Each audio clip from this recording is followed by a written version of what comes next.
Nigel Farage has launched a scathing attack on Prime Minister Keir Starmer, accusing him of turning Britain into a nation gripped by fear, crime, and chaos. The Reform UK leader says, under Starmer, law and order has collapsed.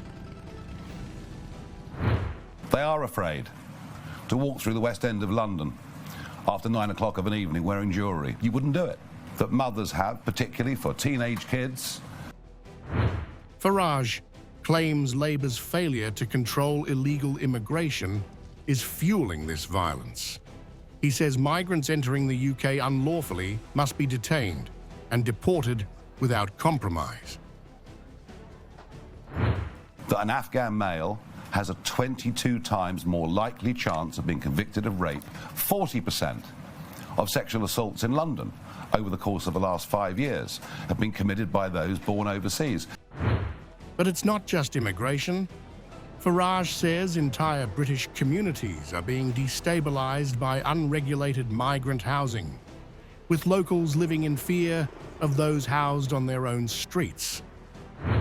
Issue who would say, well, there's a house here and 10 or 15 people from a completely different culture have been put in this house, and they say they've been following our kids to school, and we're very, very scared.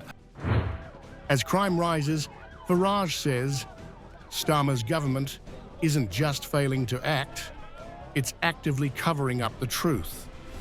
He points to Britain's new internet laws as a tool for silencing dissent. Online material has been censored, including, I was hearing this morning, even historical comments about Richard III. I mean, this is the beginning of state censorship. It is very worrying. Farage's warning has gone global. Even President Trump's State Department has now attacked Starmer's Online Safety Act, calling it a direct threat to democratic values. In a viral tweet, the Bureau of Democracy, Human Rights and Labour wrote, "The UK's Online Safety Act undermines the right to free expression by imposing censorship on vague grounds. Suppression of criticism of illegal immigration or the criminal justice system is completely unacceptable in a free society. These laws will also create immense pressure on American companies to kowtow to the censors. Foreign laws must not undermine the right to freedom of expression of Americans."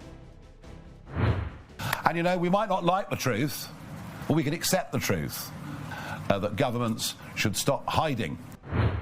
Farage says Labour can't be trusted with laws, with freedom, or even with ID cards. He slammed Starmer's digital ID push as a Blairite surveillance fantasy. And as violence surges and freedoms collapse, Farage says Britain is unrecognisable. In his words, the country is on the brink. We've surrendered normality to this new human rights regime. Lawless Britain, censored voices, migrant fear. That's the country Nigel Farage says Keir Starmer has created. From rape stats to Reddit bans. From war zones to West End crime. The Reform UK leader says the people deserve the truth. And this time, even America is watching.